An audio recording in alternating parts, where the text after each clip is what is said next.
Halo semuanya, perkenalkan nama saya Nela Pesaribu dengan NIM 42231311052 dari PSPK 22B. Adapun tujuan saya membuat video ini yaitu untuk pemenuhan tugas dari mata kuliah pembelajaran jarak jauh. Topik yang saya ambil dalam video ini yaitu titrasi asam basa.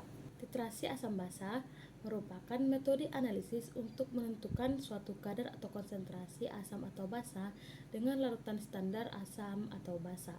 Dalam analisis ini dibutuhkan indikator. Senyawa kimia yang berperan memberikan indikasi bahwa titik ekivalen telah terlewati.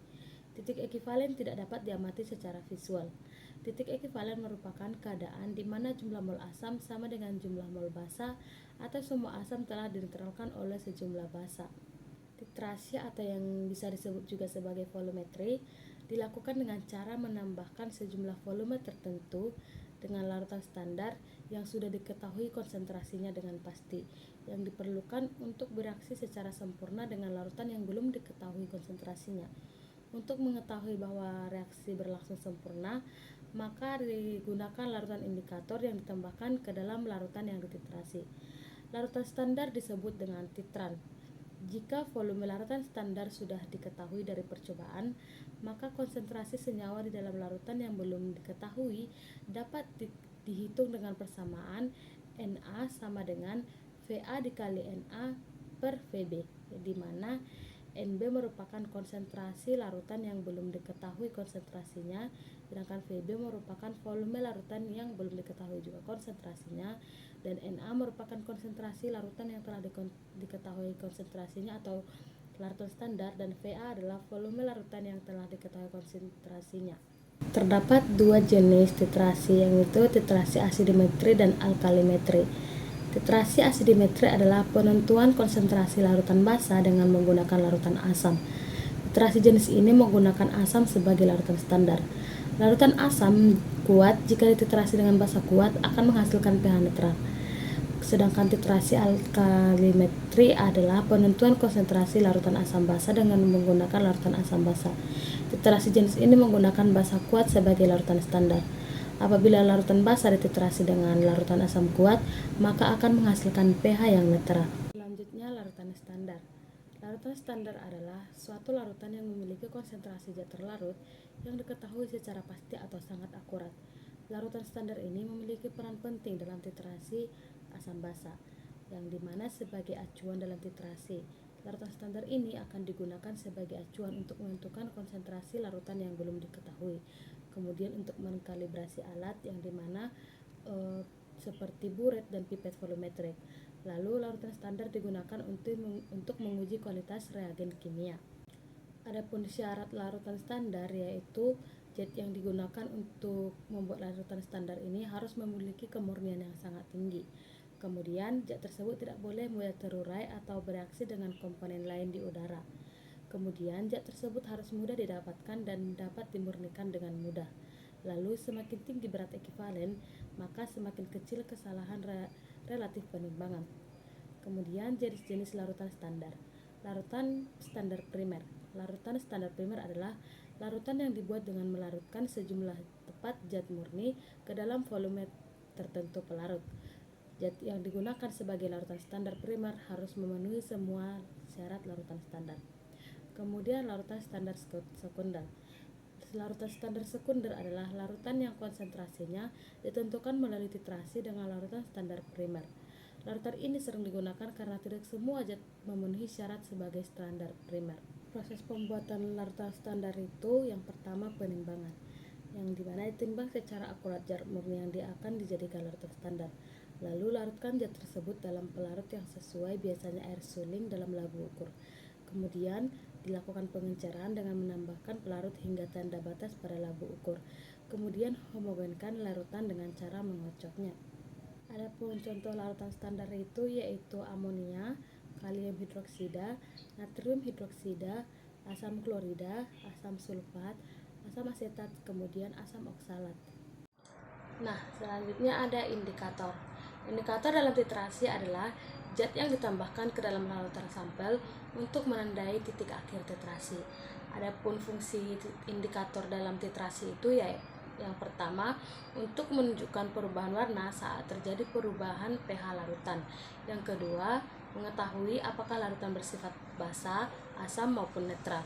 Yang ketiga, mengetahui titik ekuivalen. Dan yang terakhir itu untuk membantu menentukan derajat keasaman atau basa sebuah larutan. Selanjutnya, contoh indikator. Contoh indikator yang digunakan untuk titrasi asam basa ada phenolphthalein, methyl orange, dan bromthymol biru. Phenolphthalein merupakan indikator tidak berwarna dalam larutan asam dan menjadi merah muda hingga ungu dalam larutan basa dengan pH di atas 8,2. Kegunaannya adalah membantu mengidentifikasi titik ekuivalen dalam reaksi asam basa dan memberikan gambaran visual tentang perubahan pH suatu larutan. Selanjutnya, methyl orange. Methyl orange adalah indikator pH yang sering digunakan untuk menentukan titik akhir reaksi dalam titrasi asam basa. Indikator ini berubah warna merah pada kondisi asam dengan pH 3,1 menjadi orange di daerah transisi, dan pada kondisi basa pH-nya 4,4. Methyl orange cocok untuk titrasi yang melibatkan asam kuat dan basa lemah karena perubahan warnanya yang tajam sehingga mudah diamati. Selanjutnya, bromthymol biru. Indikator bromthymol biru adalah zat kimia yang digunakan untuk menentukan pH suatu larutan. Warnanya berubah tergantung pada tingkat keasaman atau kebasaan suatu larutan, yang dimana kuning dalam kondisi asam dan pH-nya sekitar di bawah 6, dan hijau pada pH netral sekitar 7, dan biru dalam kondisi basa dengan pH di atas 7,6. Kegunaannya terutama dalam eksperimen kimia, biologi, dan pendidikan untuk memantau perubahan pH seperti pada reaksi asam basa atau uji fermentasi. Titik akhir titrasi. Titik akhir titrasi sangat penting karena menandakan bahwa reaksi kimia yang diinginkan telah mencapai kesetimbangan atau titik ekuivalen, yang dimana jumlah mol titran yang ditambahkan setara dengan jumlah mol analit dalam larutan. Meskipun titik akhir biasanya mendekati titik ekuivalen, keduanya tidak selalu sama, tetapi titik akhir yang tepat dapat dicapai dengan memilih indikator yang sesuai atau menggunakan metode lain untuk mengukur perubahan. Ketika salah satu zat atau asam atau basa telah ada secara berlebih, indikator mengalami perubahan warna sehingga proses titrasi harus segera dihentikan, dan itulah yang disebut sebagai titik akhir titrasi.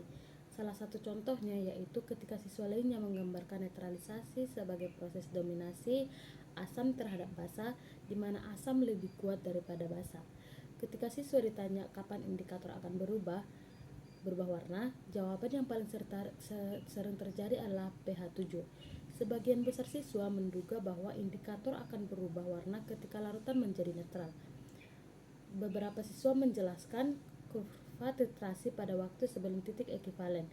Pada titik ekuivalen, setelah titik ekuivalen merupakan sifat berdasarkan waktu untuk interaksi antara asam dan basa. Berdasarkan hasil laporan tersebut terlihat bahwa siswa memiliki pemahaman yang relatif rendah terkait interaksi kimia, netralisasi, dan pH. Titik ekuivalen pada titrasi adalah kondisi di mana jumlah mol titran ditambahkan setara dengan jumlah mol analit dalam larutan yang sedang dititrasi. Pada titik ini, seluruh analit yang sedang dititrasi telah bereaksi sepenuhnya dengan titran larutan yang digunakan untuk titrasi. Berdasarkan perbandingan stoikiometri reaksi kimia antara kedua zat tersebut, titik ekuivalen seringkali tidak dapat dilihat secara langsung, tetapi dapat diidentifikasi dengan menggunakan indikator atau metode lain, seperti pengukuran pH yang menunjukkan perubahan signifikan pada titik ekuivalen yang tercapai. Sekian video saya tentang titrasi asam basa, semoga bermanfaat.